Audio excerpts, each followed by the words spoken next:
Fala, beleza? Como é que vocês estão, meus amigos? Não preciso nem falar, né? A sexta nunca decepciona e hoje temos um dossiê daqueles. Vamos lá, por partes.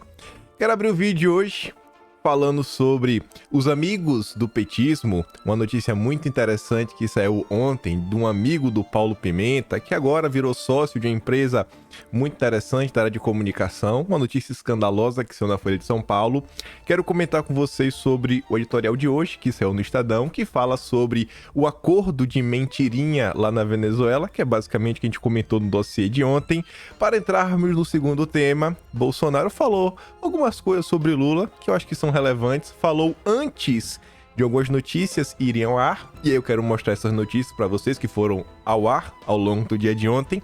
O Haddad aí vem se mostrando muito preocupado com alguns números em específico, e a gente vai falar sobre eles, mas algumas coisinhas que estão acontecendo no Brasil, e aí a coisa começa a pegar no nosso vídeo. Ontem, o senhor Luiz Inácio Lula da Silva, ele vetou o marco temporal, pelo menos as principais partes. Só que ele não se contentou com isso. A sua ministra dos povos originários, ela fez questão de destacar uma coisinha que é muito relevante e que passou desapercebida no debate público, mas nós estamos aqui para não deixar nada passar e eu quero trazer isso para vocês e um complemento extra que vai na mesma linha tanto do veto do marco temporal como da fala da ministra, que é a nova negociação que aconteceu em torno do acordo Mercosul-União Europeia. Vocês vão ver o que o Dilma anda aprontando e depois as coisas ficam ainda mais interessantes. Porque eu tava passando ontem e eu vi uma postagem muito bacana. Foi um duplo twist checado. Um RT em cima de uma postagem que já tinha recebido a verificação, que tomou outra verificação. E eram jornalistas da Globo sendo refutadas por algumas matérias da CNN. Mas como eu conheço Sérgio Fernando Moro e seu Robin, o Deltinha, eu falei, opa, vamos ver qual é a verdade por trás dessa história da OCDE, porque tava todo mundo tomando alguns lados.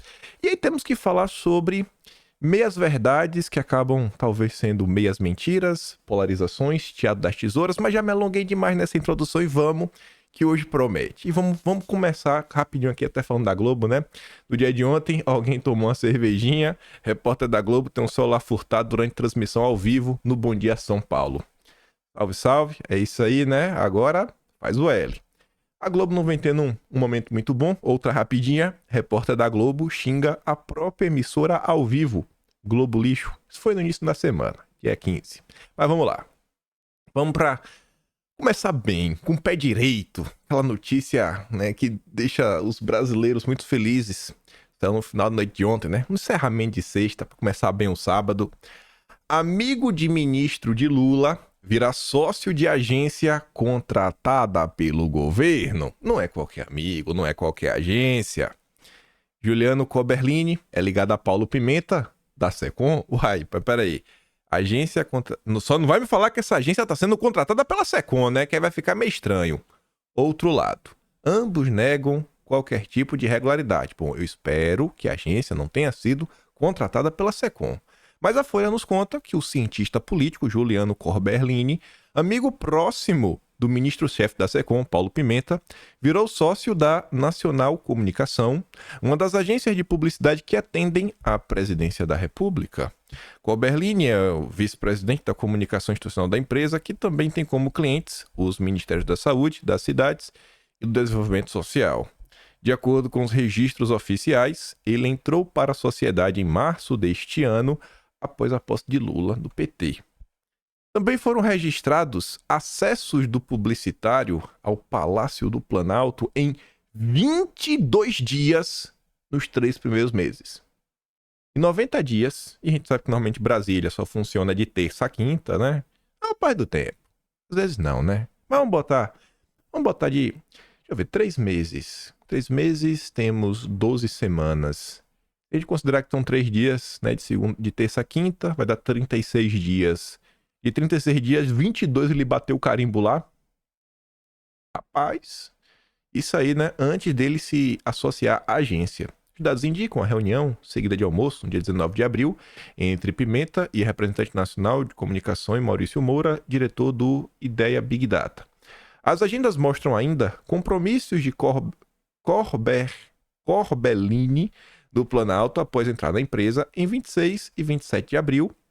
A ida foi para a reunião com a equipe da agência de comunicação da FSB e assessores da SECOM. A FSB atua em comunicação e presta serviços ao governo federal, ainda um registro em 29 de maio. No final de 2022, no período de transição de governo, Pimenta promoveu uma reunião com representantes das agências que atendem à presidência. O hoje sócio da Nacional participou daquele encontro, ocorrido 3 meses antes dele se associar à agência. O que é que você fala numa coisa dessa? Ao longo depois da continuação da nota, eles falam, não, olha só, não tem nada de errado, não estão falando nada de errado, que isso, que aquilo outro, etc, tudo mais. Você vê, né? Realmente a Nacional escolheu um bom sócio, um cara com um trânsito político sem igual. Não é qualquer tipo de amizade. Rapaz, você ir 22 vezes no Planalto, num período de 3 meses, como diz aqui a Folha de São Paulo, realmente foi uma boa aquisição. Se eu fosse realmente dono de uma agência, eu ia querer um parceiro assim, né? Pra ser meu sócio. Ainda mais quando um amigo de longa data do Ministério, do SECOM, né? Da SECOM, você tem uma agência de comunicação, nada melhor do que ser amigo do ministro da SECOM. Mas tudo bem, tudo bem. Ambos negaram que não tem nada de irregular por aqui. E aqui também não tem nada de irregular, mas é uma piada de muito mau gosto. O acordão que a gente comentou no dia de ontem, que é pra americano ver. O Estadão fez aquele trocadilho, né? Normalmente o pessoal fala, isso daí é pra inglês ver. E vejam só, hoje de madrugada, 3 da manhã, como de costume, o Estadão publica os seus editoriais. Aí tá ali, para americano ver. Na prática, acordo para eleições competitivas na Venezuela só confirma que ali vigora uma ditadura. Aí eu fui dar uma lida, para ver qual é a visão do Estadão sobre o ocorrido. Será que tem relação com o que a gente comentou ao longo do vídeo de ontem, no dossiê de ontem? E aí a turma fala assim, ó. O acordo fechado pelo governo da Venezuela com os Estados Unidos em Barbados, no último dia 17, diz muito sobre a marginalidade do regime chavista. Sob a anuência do Brasil, o pacto resumiu-se ao aceite de Caracas a realização de eleições presidenciais competitivas previstas para o segundo semestre de 2024, com monitoramento de observadores internacionais. Dado o fato desse compromisso desnecessário em qualquer democracia, o mérito do acerto está no reconhecimento da ausência de liberdades básicas na Venezuela pelo próprio Maduro, algo que o governo de Lula resiste em aceitar. Gente, é um acordo, assim, do óbvio, do óbvio, do óbvio. Não, a gente vai se comprometer em ter eleições. Mas cara, isso qualquer país deveria ter, não? Se você não quer ser chamado de ditadura, qualquer país deveria ter. Mas não, foi o grande acordo. O grande acordo. E aí, já no segundo parágrafo, o editorial fica muito interessante, que a turma do Estadão fala assim, ó. O limitado escopo de acordo pode ser entendido pelo diálogo ainda incipiente entre Venezuela e Estados Unidos. A retomada de conversas, pelo menos, alivia tensões desnecessárias no hemisfério ocidental. Perceba que não está falando tensão na América, não está falando tensão, sei lá, nas relações entre Estados Unidos e Venezuela, entre, sei lá, América do Norte e América do Sul. Não, Ocidente. Ocidente. Isso não é aleatório. Não é aleatório. Especialmente quando conflitos no leste europeu e no Oriente Médio trazem ameaças muito mais graves à estabilidade econômica e à paz mundial. A contrapartida de Washington, que já suspendeu sanções às importações de petróleo venezuelano por 6 meses, demonstra pragmatismo. Elimina o risco potencial de desabastecimento de combustíveis durante a campanha de reeleição do Joe Biden em 2024. Levantar as sanções venezuelanas é muito mais pelo interesse dos Estados Unidos e do Ocidente do que qualquer outra coisa, gente. Foi exatamente o que a gente comentou ao longo do vídeo de ontem. O mundo ocidental, que para eles o Brasil não é o Ocidente. O Brasil é o quintal. O mundo ocidental é Europa, Estados Unidos, Japão e Austrália. E ali na Nova Zelândia. O Brasil não faz parte. América Central também não. É só a turma que tem dinheiro, né? A gente é a colônia. Então a turma, desde o ano passado, com o conflito que emergiu lá no leste europeu, vem tendo alguns problemas de energia, combustível, resolve como? De onde que vai comprar petróleo? Agora surge uma solução. Calma, o Ocidente não vai ficar na mão. E com esse novo conflito internacional, ali na região do Oriente Médio, tem ali os países da OPEP, vai dar uma confusão aqui, outra colar. Então, por via das dúvidas, vamos resolver aqui a vida com Maduro? Veja como as coisas se encaixam, né? Assim, de uma forma, assim, caiu como uma luva. Diante dos problemas que o mundo, né, enfrenta hoje, caiu como uma luva, rapaz. Parabéns aí a todos os envolvidos. A democracia, o venezuelano, o povo venezuelano, esse daí, ninguém tá ligando. Ninguém tá ligando. Ilude-se, entretanto, quem considerar esse indício de distensão entre Caracas e Washington como começo de flexibilização da ditadura chavista. Ao celebrar o acordo, o governo Biden expressou sua perspectiva de libertação de presos políticos, de independência eleitoral, de autonomia do poder judiciário e até da restauração da democracia na Venezuela. Nada disso consta formalmente do pacto e muito menos do roteiro do regime chavista, cujo único objetivo é preservar-se indefinidamente no poder. No acordo lá não tem nada disso. É o que diz, mas não tem nada no papel. Nada. Como gesto de boa vontade, Caracas soltou 2 presos políticos. É pouco diante de uma lista com mais de 250 encarcerados. Manteve em paralelo seu veto à disputa dos principais nomes da oposição nas eleições de 2024. A gente comentou até Maria Corina, por exemplo. O Maduro liberou a turma do MBL lá da Venezuela. É direita permitida? Aí, acusados e condenados em processos tortuosos, movidos pela administração e por um judiciário servil executivo, tudo sob o amparo de leis aprovadas por uma Assembleia Nacional cúmplice do regime. Novos nomes que venham a se sobressair não estarão imunes a esse mecanismo até o pleito. Então, assim, ó, se hoje surgiu um novo nome na Venezuela e esse nome se tornar inelegível, tá de boa. Porque o acordão que foi feito foi em relação à galera do passado. Os oposições lá o novo que aparecer pode ter algum problema. A total inexistência de autonomia de 2 poderes da República diante de um executivo claramente autoritário soma-se à repressão, né?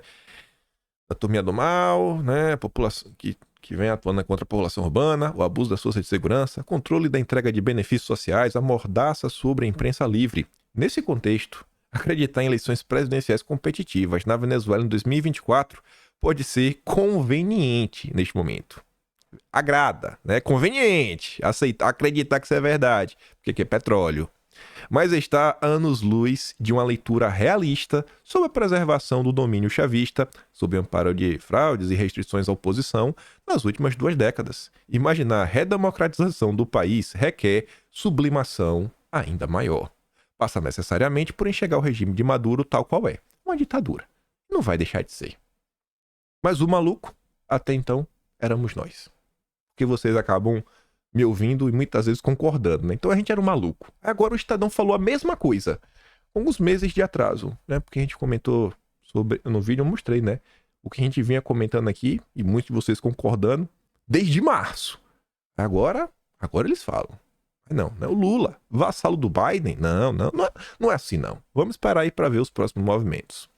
E aí, para falar também só dos amigos do Lula aqui rápido, operação de busca e apreensão da PM contra o MST no Paraná encontra ferramentas e leva 10 pessoas à delegacia. Aí eu fico me perguntando, deve ser CAC, né? Deve ser CAC. Tudo legal, tudo registrado. Não espere o ministro da Justiça aparecer. Não espere o Capelli aparecer. Não espere o Silvio. Tá todo mundo desaparecido. Eles vão fingir que isso aqui nunca aconteceu. E se alguém for questionado por algum milagre do destino, eles vão falar que foi um caso isolado. Por quê? Porque o MST é amigo do petismo. Mas está ali. A Polícia Militar executou 2 mandados de prisão e realizou uma operação de busca e apreensão em um assentamento do MST em Guarapuava, nesta sexta, dia 20. A PM do Estado também caminhou 10 pessoas à delegacia e prendeu ferramentas. E não é... sabe, de derrubar passarinho, não, viu? Não. Mas nem vou comentar. Deixa o MST quieto. Deixa lá. É a turma do Lula, são amigos. Foi um caso isolado. Foi tudo um caso isolado. Mas vamos lá. Ontem Jair Messias Bolsonaro foi lá no Pará. Aqui é um vídeo, vou tentar explicar para vocês. Aqui é a imagem aqui na esquerda pegando o Bolsonaro saindo, né, ali chegando no aeroporto. Tem gente aqui na parte de baixo e aqui em cima tem um primeiro andar, também tá cheio de gente. Você ia ver, se o vídeo você ia ver, mas acho que você acredita em mim. E aí e aqui a segunda parte é mais ou menos o que Bolsonaro está vendo. Um mar de gente dos dois lados. É o cara que tá derretendo. Aí mais pessoas colocaram mais vídeos, que o Ale Pavanelli colocou duas imagens diferentes, né? O cara que vem derretendo, que não tem mais nenhum apoio popular, né? Tá vendo que as pessoas de verde e amarelo, então acho que uma foi realmente para ver Bolsonaro. Bolsonaro também postou aqui mais uma imagem, você viu? Mais verde e amarelo, bandeira do Brasil, lá Belém, Basílica de Nazaré. E aí, dia 19, anteontem, tinha saído essa matéria aqui no Igor Gadelha. E assim, né? Bolsonaro, ele sempre disse, sempre fez questão de falar que ele não era especialista de nada. Ele falou, cara, quando eu tenho dúvida sobre esse assunto, eu pergunto a pessoa. Quando eu tenho dúvida sobre outro assunto, eu pergunto a outra pessoa. Ele nunca falou que ele era um mestre da economia, mas algumas coisinhas ele entendia. Agora, independente, por exemplo, de Bolsonaro ser um especialista ou não na área da saúde, quando você pega as previsões que Bolsonaro fez ali, principalmente no início de 2020, diante do fecha tudo, a turma chama ele de louco. Louco, maluco, não. Sem provas, Bolsonaro fala... Lembra daquelas más notícias? Pois bem, sem provas, Bolsonaro anda fazendo previsões nada otimistas para o futuro de Lula. Então assim, especialista ele não é, mas ele normalmente costuma acertar em suas previsões. Aí tá falando o seguinte, que Bolsonaro avalia que o vento de cauda na economia brasileira, no início do mandato de Lula, deve perder tração, criando uma crise para o Lula. Nas conversas com aliados, Bolsonaro tem repetido o mantra de que a economia é quem segura um presidente na cadeira, logo, se ela não for bem, o governo pode cair. Isso aqui foi dia 19, que saiu essa notícia. Então talvez Bolsonaro falou isso daí no início da semana, vem falando isso, né, nos últimos meses, vem fazendo essa previsão sem provas. Mas mesmo sem provas, né, ele normalmente costuma acertar. Aí veja, isso foi de ontem, depois da notícia de Bolsonaro. Mas eu acho que não é isso ainda. Eu acho que Bolsonaro está falando de um cenário muito pior e que eu acho que deve acontecer a partir, sei lá, início do ano que vem, lá pro meio do ano que vem, final do ano que vem, não sei, mas acho que vai rolar, vai se intensificar no ano que vem. Mas tá ali, ó. Mercado vê Brasil em recessão técnica no fim do ano, após o IBC-BR abaixo do esperado. Recessão. Gente, recessão não é quando o país está parado, é quando o país está decrescendo, viu? Tá regredindo. Lula, ó, não tem nenhuma... Não tem um fica em casa, não tem nada. Lula quebrou o país. Lula colocou o Brasil na recessão em menos de um ano. Lula que conseguiu aprovar tudo que ele queria, que aprovou uma PEC antes de assumir, uma PEC do rumo para ter dinheiro. Quebrou o país em menos de um ano. A previsão do mercado financeiro para o desempenho do PIB no terceiro e quarto trimestres diminuiu após a frustração com os dados recentes da atividade econômica. Segundo divulgado nesta sexta, o IBC-BR, o Índice da Atividade Econômica, levantado pelo Banco Central, recuou 0,77% em agosto, mais que a queda de 0,6% esperada pelos analistas. A turma achava que ia cair. Caiu mais do que a turma esperava. Além disso, também houve surpresas negativas com os resultados divulgados pelo IBGE nesta semana para o setor de serviços e o varejo ampliado. O PIB desse ano ele ainda deve bater relativamente positivo, só que as pessoas não vão lembrar. Teve uma super safra no início do ano, que até tiveram pessoas da esquerda que comentaram sobre isso, e está registrado lá no Atlas. Então, quando no final do ano, porque o PIB desse ano não vai bater negativo, não vai ter um PIB global negativo, mas a turma não vai lembrar, foi por causa da super safra do agro do início do ano. Mas vamos lá. Com isso, Segundo pesquisa do Projeções Broadcast, feita com 30 instituições financeiras, a projeção mediana para o PIB do terceiro trimestre saiu de estabilidade, né, ficar no 0 a 0, para uma queda de 0,2 agora. E para o quarto trimestre, uma queda de 0,1. Eu acho que o Lula vai, mais uma vez, superar expectativas e vai ter uma queda maior do que o previsto. Caso essas projeções se confirmem, o país entrará em recessão técnica, já que haverá 2 trimestres consecutivos de recuo da atividade econômica. A última vez que isso ocorreu foi na pandemia. Na esteira dos dados, a G5 Partners reduziu a projeção do PIB do terceiro trimestre de alta para recuo. Embora a desaceleração para o período já fosse esperada, o economista Pedro Crispim reforça que houve fraqueza acima do projetado nos resultados, principalmente de serviço e varejo. Tem muito também da dissipação do efeito positivo do setor do agro. O agro, super safra, início do ano, que é sazonalmente mais fraco no segundo semestre, deve moderar a atividade da frente. Falamos, né? Aí, nos últimos dias também, né? O próprio Haddad vê gordura para cortes de juros e prevê um 2024 desafiador. Acho que o Haddad ficou sabendo das previsões de Bolsonaro, né? Que ano que vai ser difícil. Aí a turma que faz o L, né, os petistas, a Globo entrevistou um petistão, né? Do IPEA. Sem os 10% mais ricos, Brasil seria um país igualitário, diz autor de novo livro sobre desigualdade. E ele tá certo, gente. O Brasil seria um país igualitário. Todo mundo seria pobre. Todo mundo seria pobre. Eu fui atrás de um dado, eu achei, para mostrar para vocês, porque aqui inclusive foi feito ali embaixo a fonte, ó. Ministério do Trabalho e Previdência, /RAIS, o PNAD, né, de 2021.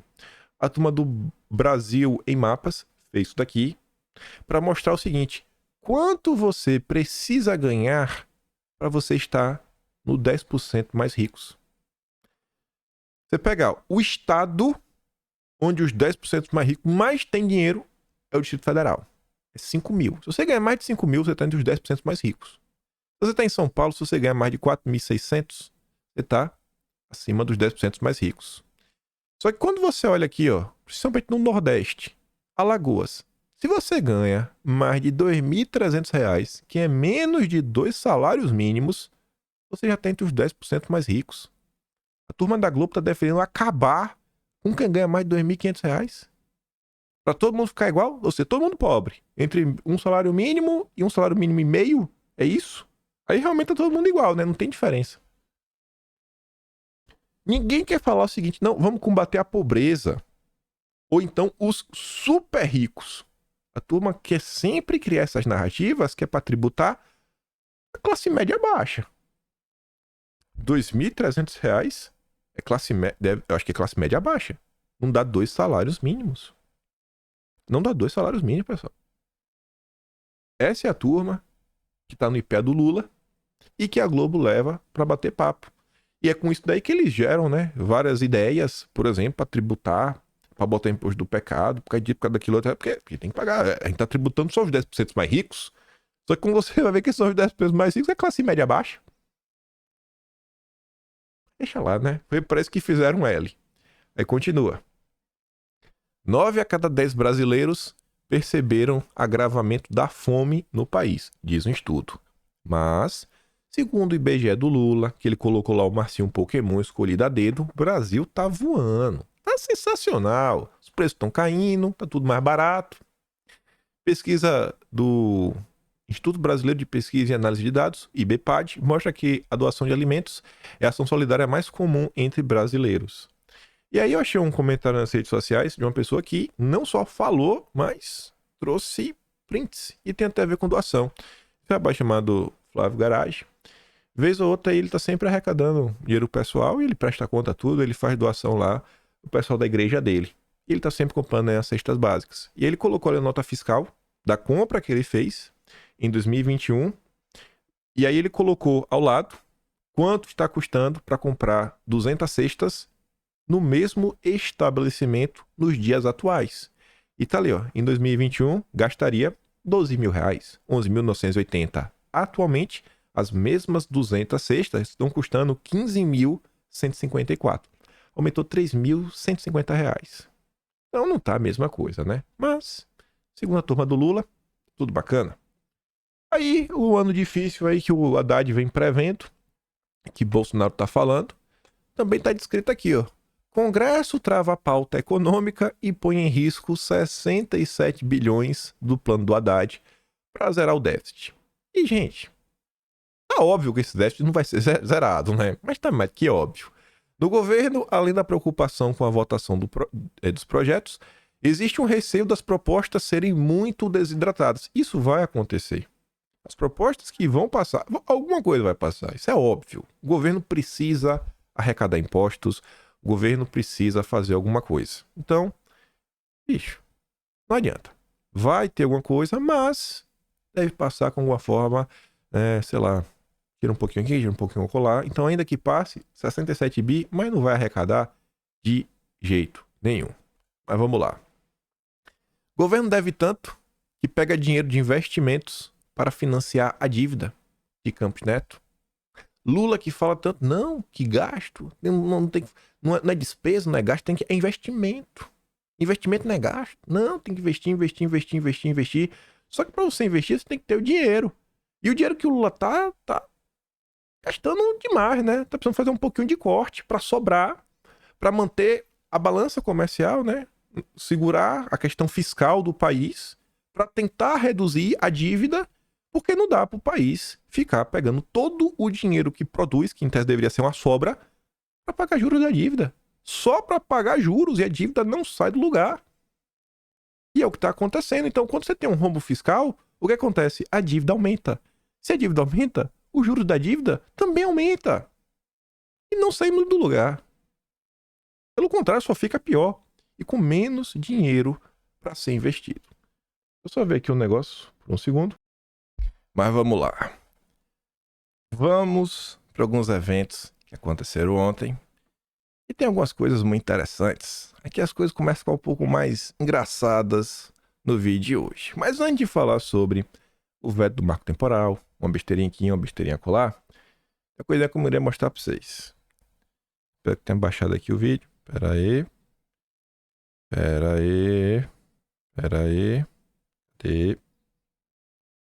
Aqui, ó. Se liga só. Falta de licença para construir uma escola, falta de licença para fazer uma estrada, para trabalhar, são algumas das reclamações de moradores de uma reserva extrativista no Acre. Senadores da CPI das ONGs foram até lá investigar.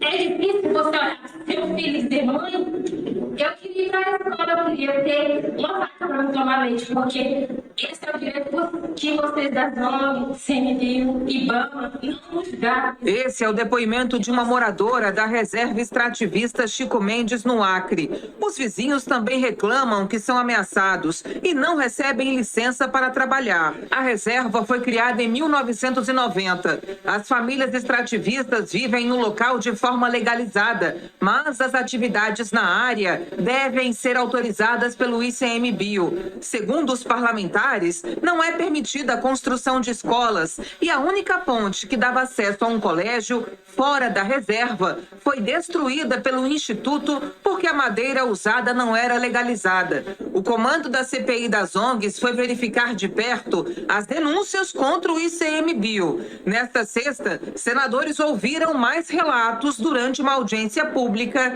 em Rio Branco. Essa reserva bonita é para inglês ver. Na verdade, o que existe é um povo oprimido, sem renda, querendo se libertar e não sabe como, porque não pode sair da reserva. Os trabalhos da CPI foram prorrogados até 19 de dezembro. O relatório final deve apontar que até 90% do dinheiro das ONGs que atuam na Amazônia vem de fora do país. 5 ONGs passaram pela CPI. Elas juntas somam mais de 2 bilhões de reais. O que esse dinheiro fez com a vida da população amazônica? Nada. O ICMBio não quis comentar.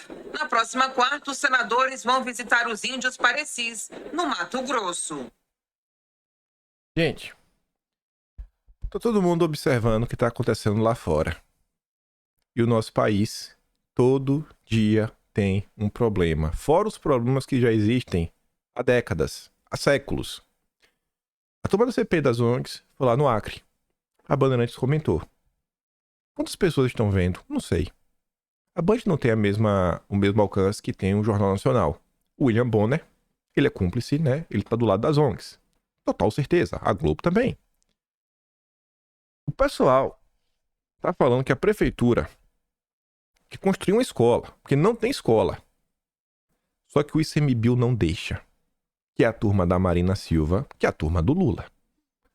As pessoas estão sem estudar porque o Lula não deixa. Porque a turma do ICMBio não libera a licença.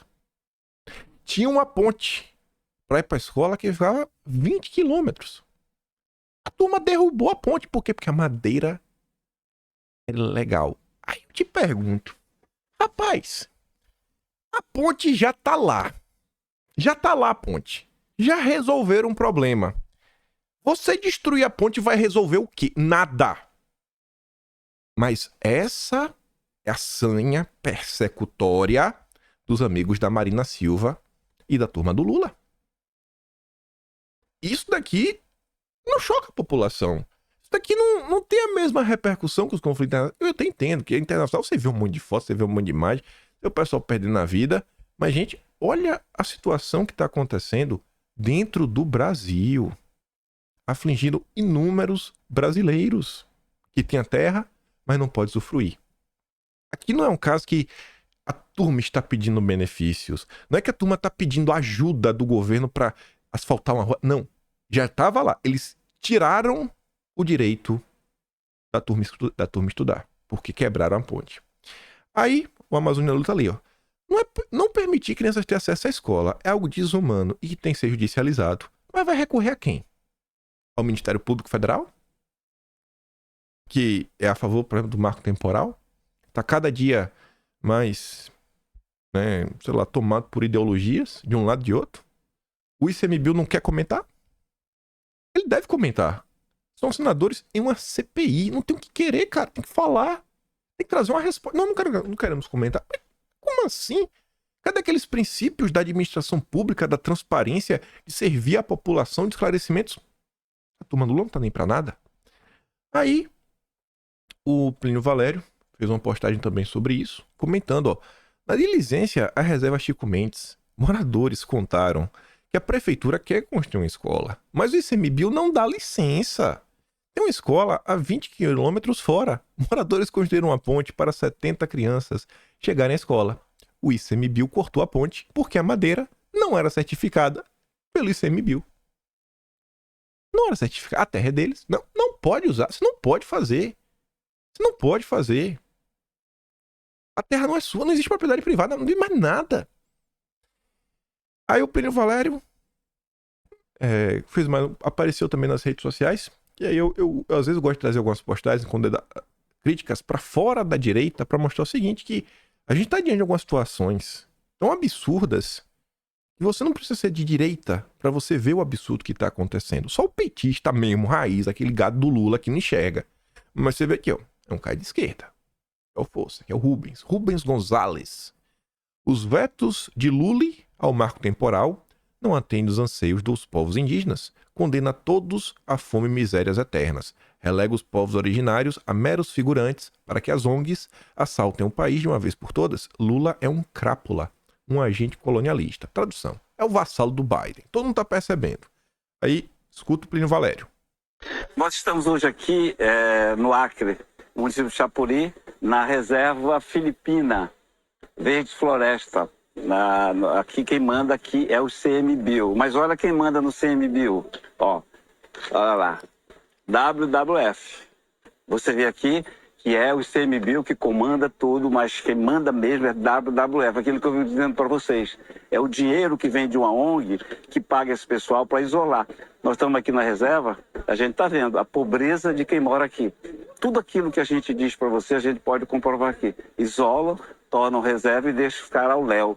Vivendo do quê, né? Não tem renda, aqui não tem como. E é proibido tudo para eles. E onde é proibido tudo, né? Tudo se faz, é permitido tudo. Isso é mais uma prova de que a WWF está por trás dessa gente aí.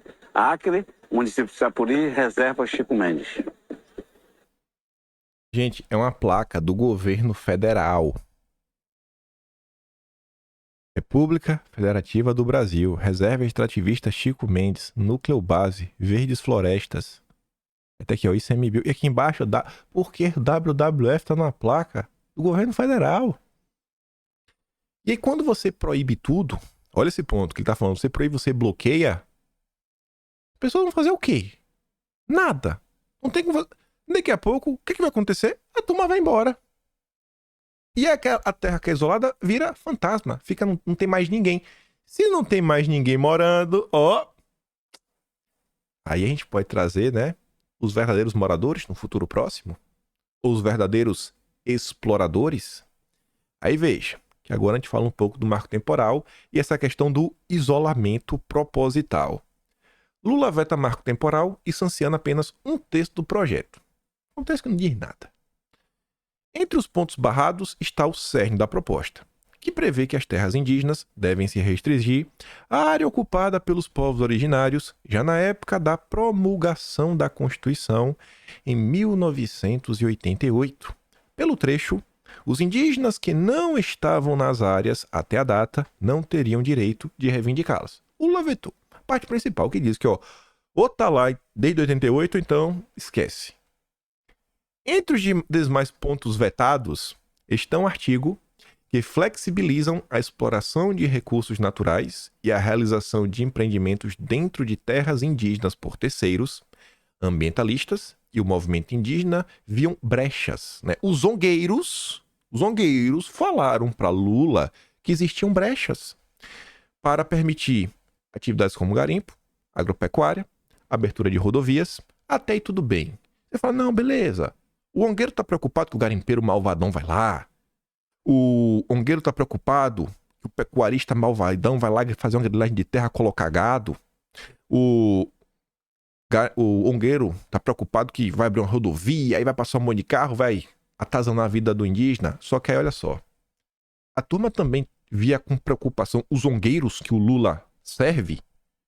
Preocupação porque ia permitir linhas de transmissão de energia com instalações hidrelétricas. Gente, qual o problema de passar um poste? Qual o problema de passar um poste? Me diz. Tem um poste, só isso, um poste. E normalmente é linha de alta transmissão. Não é o poste que você tem aí perto de sua casa. É aquelas torres. Qual o problema disso? E, inclusive, essas coisas de poste são projetos, na maior parte do tempo, de integração nacional. Em projetos de interesse da soberania nacional. Assim como hidrelétricas. Ou seja, o Lula está impedindo a autossuficiência energética brasileira. Que o Brasil, se o Brasil quer se desenvolver, se o Brasil quer ter mais indústrias, se o Brasil quer ter mais empresas, o Brasil vai precisar gastar mais energia. E vai vir de onde? Cadê o Lula da transição verde, da transição ecológica? O Lula é um vassalo do Biden, que serve a organismos internacionais. Além de contratos com a iniciativa privada e não indígenas para os empreendimentos. Entretanto, permaneceu o texto que libera os indígenas, caso queiram, para contratarem pessoas para trabalhar em suas terras. O governo também vetou o artigo que dava aval para o contrato, para o contato com povos isolados para prestar auxílio médico ou para intermediar ação estatal de utilidade pública. Não, o Estado precisa fazer algo que é de utilidade pública. Não, mas o povo está isolado. Deixe isolado. Não vai. Não vai. Esse é o Lula. Vassalo do Biden. Aí eu falei pra vocês que teve uma coisa que passou desapercebido. Não ganhou os jornais, as notícias. Mas eu fui... Na verdade, eu ouvi uma pessoa que me contou. Falou, cara, tu viu isso daqui? Eu falei, não. Eu falei, não acredito. Ele falou, é verdade. Eu falei, não acredito. Vai. Ele olha. Aí eu fui olhar. Eu falei, meu Deus. Ministério dos Povos Indígenas celebra veto do presidente Lula ao PL do marco temporal. Aqui é uma fala da Sônia Guajajara, a ministra do Lula. Nós podemos considerar uma grande vitória os vetos aqui apresentados pelo presidente, de reafirmar a decisão do Supremo e de garantir essa coerência do governo, a coerência do governo com a agenda indígena, com a agenda ambiental e com a agenda internacional, disse a Guajajara, coletiva de imprensa. O Lula mostra que ele está coerente com a agenda internacional. Você está vendo aqui a agenda do Brasil? agenda de desenvolvimento nacional, a agenda de melhoria da vida da população brasileira, não tem espaço para o Brasil. O Lula odeia o Brasil. O Lula e o PT, eles odeiam o Brasil. Eles odeiam. Até a cor do partido, das bandeiras que eles levantam é vermelha. Eles odeiam o Brasil. E tá aí. É a agenda internacional que eles servem. Aí eu tava passando também, no bisu lá, né? As confusões na esquerda, olhei assim e falei, ih, rapaz, a turma tá brigando. Aí eu vi lá o Gustavo Castanhão. Já falei pra vocês, filiado ao PDT, esquerda, não tem o que questionar. Não é um bolsominion que está falando isso. Traição do dia.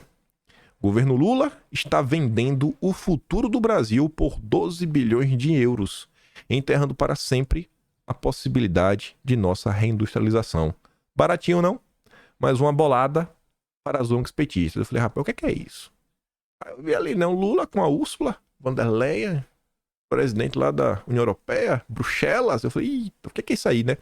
E agora o Twitter não mostra mais o link, mas é uma notícia do UOL. Aí eu fui ver, né?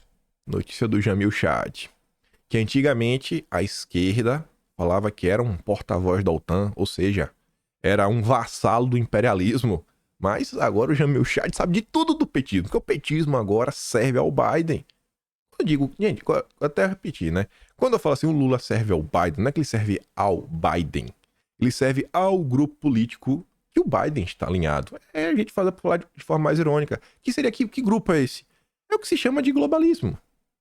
É o que se chama de globalismo. É o que a turma chama. Não, é isso aí.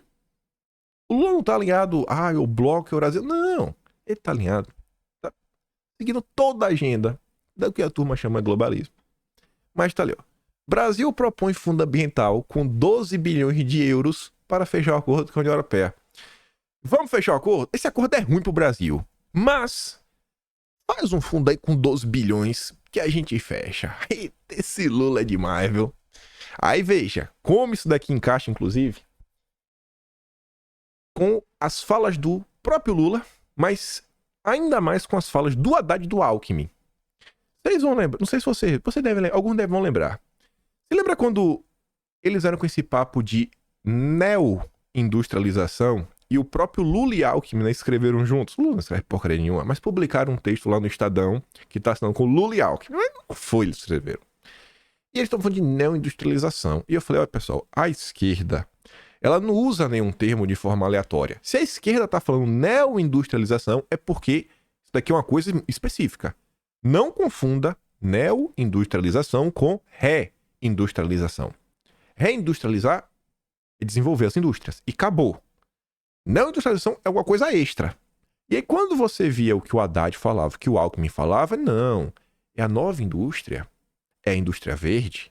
É a indústria ESG. É a indústria do baixo carbono. Eu falei, vai vento. Aí, olha o acordo do Lula. A proposta feita pelo Brasil para fechar um acordo comercial com a União Europeia prevê um fundo de 12 bilhões de euros para ajudar os países do Mercosul a implementar políticas ambientais e redução de desmatamento. O texto do projeto, que vinha sendo mantido em sigilo, foi obtido com exclusividade não pelo UOL, é pelo Jamil Chad, porta-voz da OTAN. Segundo a proposta, as ações devem incluir recursos financeiros e programas de capacitação para apoiar os países do Mercosul. Ou seja, o que é programa de capacitação? É curso, seminários, é isso. Quem que faz isso? Ongueiros. Ongueiros! Ou seja, os 12 bi, uma parte tá certa, é para os ongueiros. O projeto ainda sugere que os governos europeus ajudem a pagar pela conservação das florestas. Pelo texto, fica estabelecido que as autoridades reconhecem que os países do Mercosul necessitam do apoio da União Europeia e dos meios apropriados para avançar em suas políticas nacionais e compromissos internacionais relativos à mitigação e adaptação às mudanças climáticas e seus co-benefícios, objetivo de perdas e danos para lidar com a perda da biodiversidade, conservação e restauração de florestas, de acordo com a legislação interna de cada país sobre o assunto, bem como os compromissos internacionais aplicáveis. O texto ainda fala na importância de integração do desenvolvimento sustentável nas relações de comércio Isso inclui incentivar o comércio de produtos naturais obtidos de forma sustentável. O que é sustentável, eu não sei. Eu acho que é o que o Lula quer que seja. O acordo também prevê maiores oportunidades de acesso ao mercado para produtos obtidos de forma sustentável. Aí veja, você tem um fundo, exato, além da capacitação, né, para incentivar mudanças, né? Também transição energética. Precisa da transição energética, né? Gente, o que é mitigação climática? É você emitir menos carbono. Aí você tem a neoindustrialização. Ou seja, no final do dia, sabe o que vai acontecer? Você vai ter um fundo de 12 bilhões de euros para os amigos do rei utilizarem para comprar produtos verdes, implementar produtos verdes, financiar políticas públicas verdes e a União Europeia e o Brasil, ambos os países devem incentivar, ou seja, dar prioridade para quem é verde. Para quem é verde. Aí eu não vou usar esse argumento, não. Não vou usar argumento bíblico. Mas o que vai acontecer aqui no final do dia? Quem for verde vai vender. Quem não for verde não vai vender. Lula. Você acha que qual a indústria que vai se adaptar a isso? A BRF, que gastou nos últimos 2 anos mais de 400 milhões de reais para conseguir rastrear toda a sua cadeia de produção, ela vai conseguir provar que ela é sustentável. Será que o pequeno produtor consegue provar que ele é sustentável? Ele tem que provar. Não é só ele falando, não, prove. Prove que todas as pessoas que você compra, seus produtos, o CAR dele tá legalizado, a forma, tá tudo legalizado. Prove. Pô, não tem como provar? Então não posso falar que você é verde. Mas a BRF Foods, que já gastou 400 milhões, ela consegue provar. E o Lula falou que a gente tem que incentivar a BRF Foods. É a hora de nós voltarmos a apoiar os nossos grandes campeões nacionais. Faz o L, né? Faz o L. Vocês estão entendendo? Eu acho que vocês já entenderam, né? Mas quem não entendeu, acho que hoje está ainda um pouco mais fácil de entender o que eu venho comentando. Olha como essa agenda verde é o pilar central do governo Lula para avançar com toda a sua agenda de controle. Isso daqui não é uma forma de ditadura? Isso daqui não é uma forma de distorcer as relações de comércio? As relações comerciais? Não é isso daqui? Não é uma intervenção estatal na economia para favorecer a criação de oligopólios? 12 bilhões de euros. O Brasil tem preço e tá barato. Mas vamos lá. Vamos, que ainda tem muito mais. Que vai se conectar. Porque sempre tem alguma força transnacional atuando contra os verdadeiros interesses da sociedade brasileira. Anteontem, isso aqui circulou bastante e ficou martelando em minha cabeça. Porque eu falo, bicho, eu não compro mais nenhum grupo desse. Eu perdi a fé nesses grupos. Hoje eu só tenho fé na tia do Zap, no tio do churrasco, os primos e o afegão médico. Só. Perdi a fé em todo mundo. Ô, nossa ideia, vai pra casa do chapéu. Sai de perto de mim. Tira meu nome de tua boca. Aí eu tô vendo ali, né? O pessoal comentou, saíram algumas notas. A gente vai falar sobre elas. E você vê como é engraçado. E como o teatro das tesouras, ele já tá aí. Ele já tá aí. Não é que eles estão tentando recriar. Já tá aí, gente. O teatro das tesouras já tá aí. A polarização de mentira já foi criada. A Isabela Camargo, que é do Globo, ela fez um tweet e recebeu uma checada que fala assim, ó, OCDE aponta viés deve ser política, né? Botou política, viés político da Operação Lava Jato em relatório sobre corrupção, em primeira mão no blog da Andréa Sadi. Ela tomou uma checada. O viés político apontado pela OCDE faz referência às decisões do TCU e CNMP contra juízes e procuradores que atuaram na Lava Jato. O relatório também dá ênfase na decisão de um ministro da corte. Coloca ali a notícia do UOL e a notícia do CNN. A Andréa Sadi, ela dobra a meta. Ela dá RT na Isabela Camargo e fala, ó, exclusivo no blog. Pela primeira vez, o OCDE aponta viés político da Operação Lava Jato em relatório de corrupção. E ela recebe a mesma checagem. Só que eu falei, irmão, olha só. A OCDE não tá do nosso lado. E Moro, em defesa dos procuradores, do Deltinha. O Deltinha é um descarado. Eu não caio no discurso desses descarados mais por nada. Eu não tenho síndrome de Estocolmo. A direita tem. Mas sim tem. Mas vamos por partes. Tá aqui a nota. A OCDE está preocupada e vai monitorar impactos da decisão de Toffoli sobre a Odebrecht. E teve a nota do UOL. E aí? A OCDE falou que tem viés político da Lava Jato? Ou a OCDE falou que tem viés político do TCU, CNMP e do Supremo? O que foi que o OCDE realmente disse? Vamos olhar, né? Vamos olhar a nota do OCDE. Vamos deixar de preguiça e vamos olhar a nota do OCDE e ver como a direita tem síndrome de Estocolmo. Quando você vai lá, né? Como é essa nota? Ela vai apontando, em tese, fatos, e esses fatos, para você reforçar os fatos, você cita matérias. Toda vez que aparece um número aqui, né, suspenso, cadê aqui, ó, para MC 17, tá um pouquinho mais alto, o 18, o 19, o 20, toda vez que aparece alto, tá citando a matéria. Então, a nota do OCDE cita, né, ela vai construindo uma série de fatos, e depois ela pega esses fatos e faz o comentário dela. Enfim. No item 23, que ela, em tese, discorre sobre alguns fatos, no item 23, aqui na parte mais abaixo, quando começa aqui, ó, em setembro, aqui, ó, em setembro de 2023, pouco antes da adoção deste relatório, o ministro da Suprema Corte decidiu que as provas obtidas por meio de acordo de leniência de 2006 da Odebrecht não poderiam ser usadas em outros processos criminais.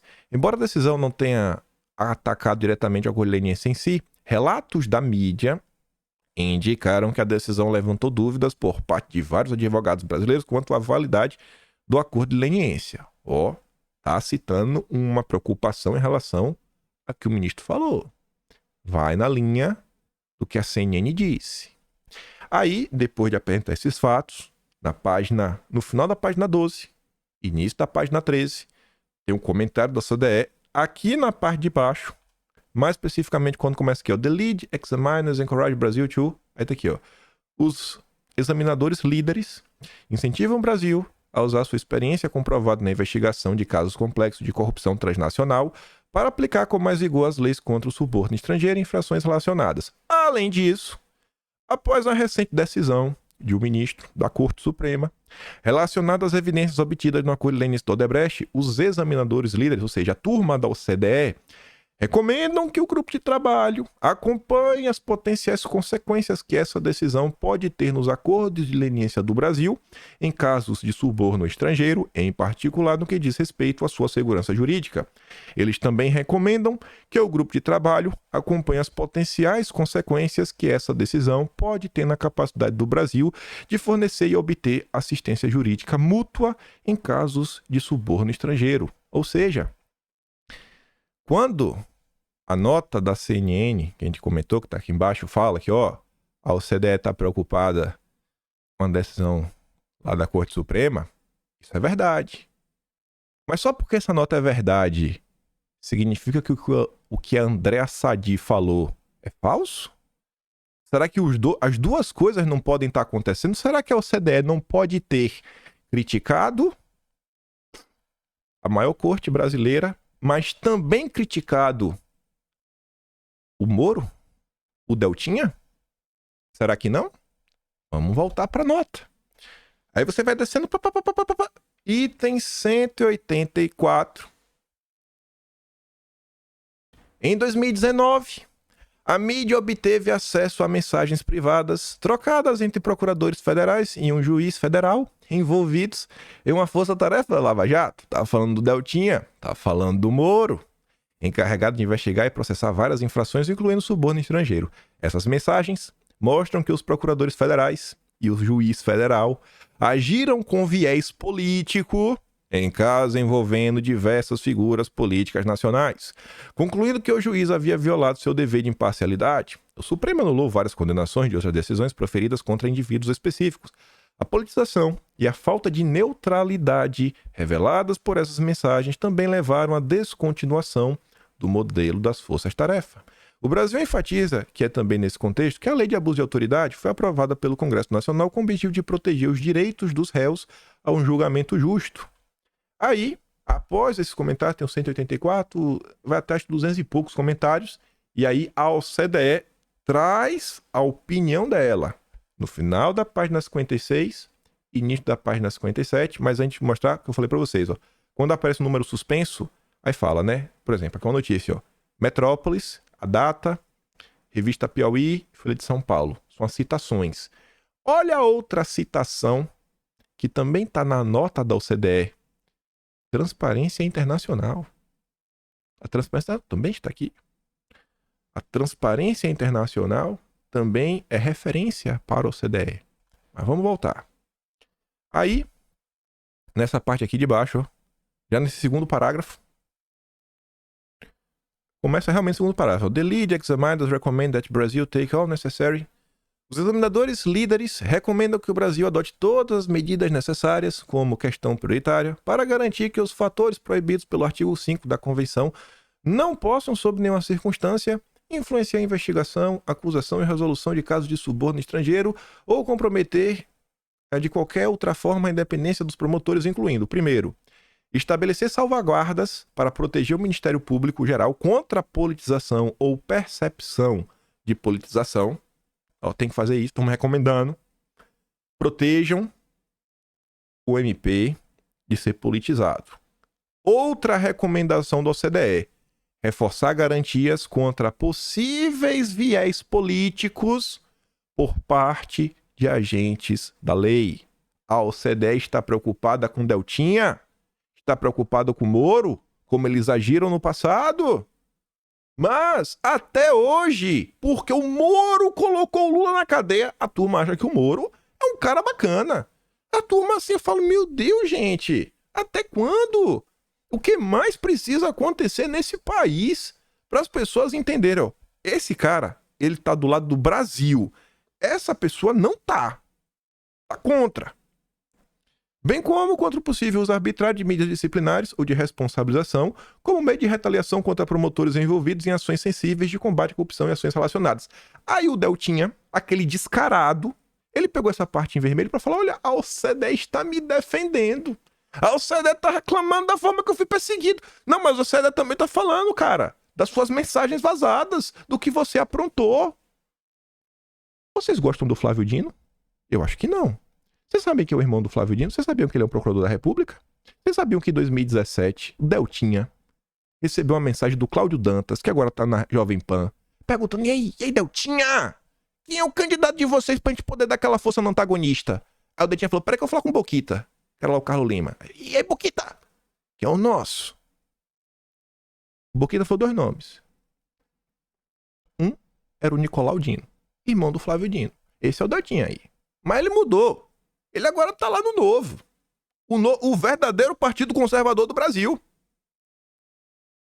Até quando a direita vai ficar nessa? Não! Temos que nos unir. Com o quê? Essa turma não quis se unir no passado. Assim, é tão óbvio que o cara falou, temos que nos descolar do Bozo sem perder o apoio dos eleitores do Bozo. Aí lá vai os eleitores do Bozo apoiar o cara, porque temos que nos unir. Ser o Bozo. Meu Deus, gente! Deixa de... Assim, é sério, a galera odeia vocês. E o povo bate palma. Não, porque o Deltan criticou quem eu não gosto. Então ele tá do meu... Mas calma que tem mais. Essa aula do OCDE é sensacional. Por isso que eu falei que eu perdi a fé em tudo. Ele fala critica o Deltinha na 184, né? Que fala dos vazamentos das mensagens. Aí na 185, na seguida, tem outra mensagem ali, ó. Veja que tem TI-BR, né? Ó. TIBR, que é Transparency International Brasil. Se liga. Aí eu traduzi esse texto. Isso daqui é um fato. Segundo a OCDE, isso aqui é um fato.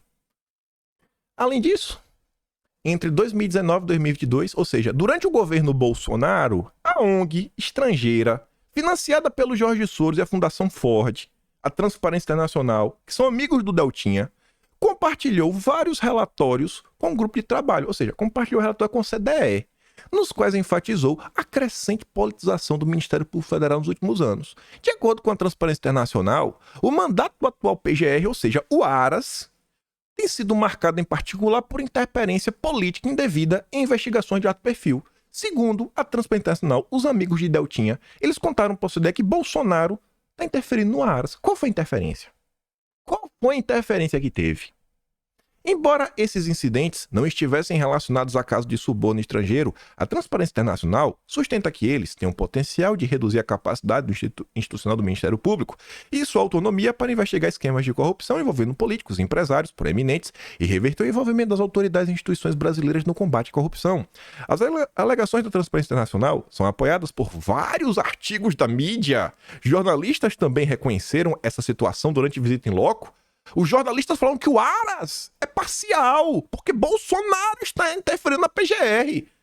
Olha só, é o que o CDE disse. Mas vai lá, abraça o CDE. É aquela organização, né? Dos países desenvolvidos, nós queremos estar na CDE. Eu não. Sai de perto de mim. Eu tô do lado do Brasil e apenas. Tia do Zap, tia do churrasco, primas, e o afegão médio. Acabou. Não quero mais nenhum grupo desse perto de mim. Com o novo governo eleito, tendo assumido um cargo em janeiro de 2023, e o mandato do então PGR encerrando-se em setembro de 2023, os participantes da visita em loco indicaram que estavam aguardando sinais de mudança que eram prematuros para discutir neste momento. Na opinião deles, a escolha do próximo PGR será um importante indicador da direção futura do Brasil. Vocês viram tudo que o governo Bolsonaro fez. Vocês viram com o olho de vocês. A OCDE falou que foi um lixo. Foi uma regressão. Que o Brasil piorou no governo Bolsonaro. Vocês viram com o olho de vocês. Aí você escolhe. Você pode acreditar nos seus olhos ou você pode acreditar na OCDE. Aí agora você percebe que a Andréa Sadi e a CNN, os dois estão certos, e que os petistas tomaram o lado da Globo porque não gostam do Moro. O antipetista tomou o lado do Moro porque não gosta do Lula. E os dois são iguais. E o Teatro da Tesoura tá aí. E você caiu na polarização. Da de mentira. Porque é um que odeia o Brasil com outro que odeia o Brasil. E tão unidos. E você defendendo essa turma. O que realmente tem que acontecer no Brasil é o seguinte, ó. É as pessoas que estão do pró-Brasil e anti-Brasil. Pró-Brasil e anti-Brasil. Aí só pra relembrar a ATI, que é quem forma ao CDE, quem é a Transparência Nacional, só para relembrar, no início deste mês, comentei sobre a notinha que saiu do nosso Deltinha. Deltinha e diretor de ONG combinavam notas públicas com teses lavajatistas. Sabe quem é esse diretor? É o diretor da Transparência Internacional no Brasil. Essa mesma Transparência Internacional que falou que o governo Bolsonaro foi uma regressão, foi um lixo. Que Bolsonaro interferia na PGR com o Aras. Aí o Aras.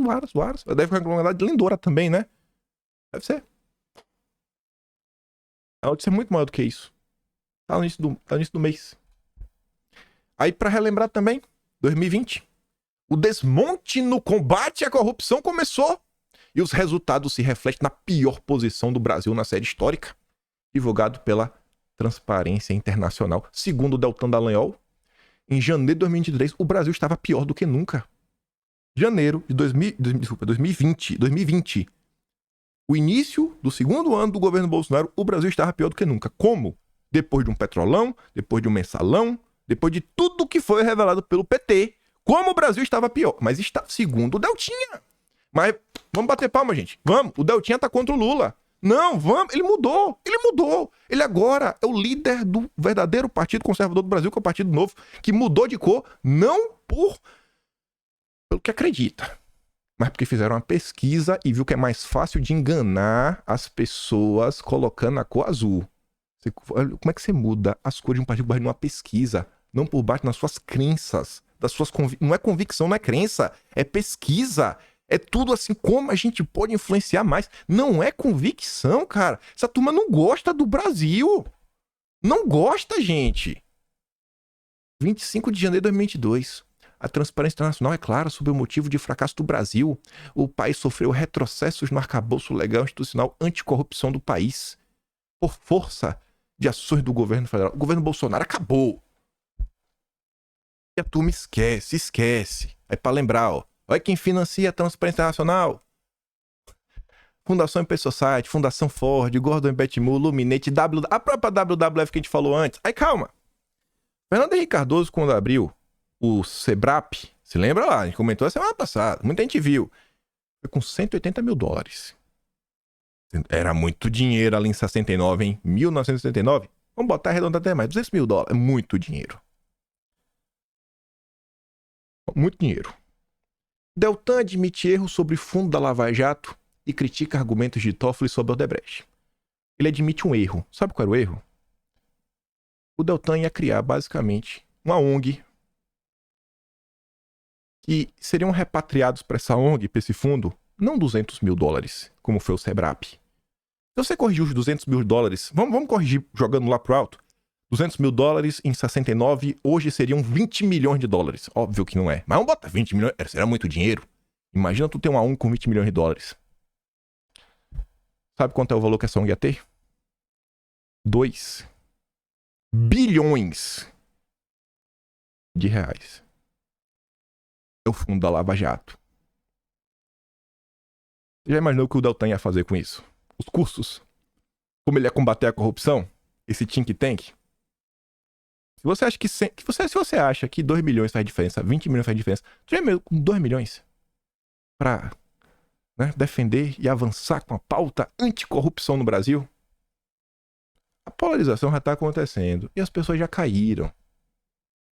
Porque a turma não aprende. Mas não aprende. Aí eu quero ver só se a CDE, ela já vai se pronunciar, porque o Aras não é mais o PGR.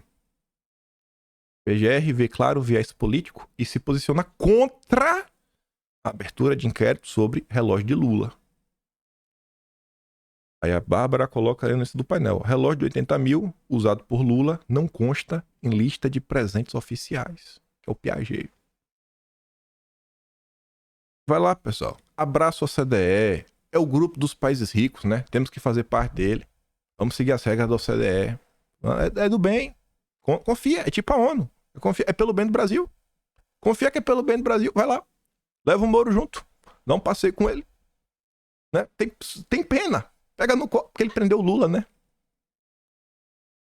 O Teatro das Tesouras já foi criado. A turma já tá caindo. Depois de todo o esforço, tudo que a turma sofreu, bicho. Toda a perseguição que acontece, isso me dói no coração. Eu falo, cara, as pessoas nunca vão perceber que elas estão sendo usadas. Que no final do dia, quem está sendo usado são as pessoas que realmente levam esse país nas costas. Mas assim, arrastando.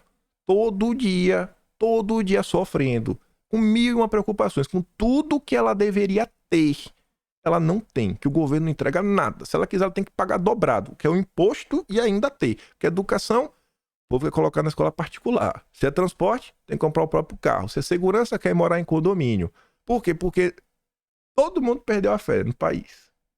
E agora, assim, Bolsonaro não ia salvar o Brasil em 4 anos. Mas vamos pegar só o último tema, segurança pública. Já dava pra morar, vamos tirar o muro da casa? Não dava. Mas a gente conseguiu bater o recorde, pelo menos aí, né? De apreensão de substâncias muito ruins. Conseguiu reduzir para níveis recordes. Questões de violência. Os números não eram altíssimos, mas, pô, olha de onde saiu. Olha onde parou. Eu me pergunto, para qual lado a direita vai andar no debate público se ficar dessa? Se tá contra o Lula, está do meu lado. Eu acho isso meio complicado. Mas enfim, tá quase 1h10. Vou mandar os vídeos que eu dei play aqui, lá no Telegram, link tá sendo na descrição. E reflete sobre isso. Não fica com raiva de mim, não. Que eu tenho certeza que eu tô do teu lado. Do lado do povo brasileiro. E do lado do Brasil, né? Sempre tentando trazer alguma informação para reflexão. E é isso. Eu só vi, em termos de presidente da República, um cara que realmente tinha preocupação. Que foi candidato. Não era o Moro, não era o Deltan, não é ninguém. Começa com o Jair e termina com o Naro, né? Eu não vou ficar falando mais. Ele, você gosta do meu trabalho, passa no meu canal, tem um Tanto Valeu, tem pensão, tem um Atlas brasileiro, kimpan.com.br. Mas, por hoje, aquele grande beijo e abraço. Volta amanhã, compartilha o vídeo. E é isso. Fui, meus amigos.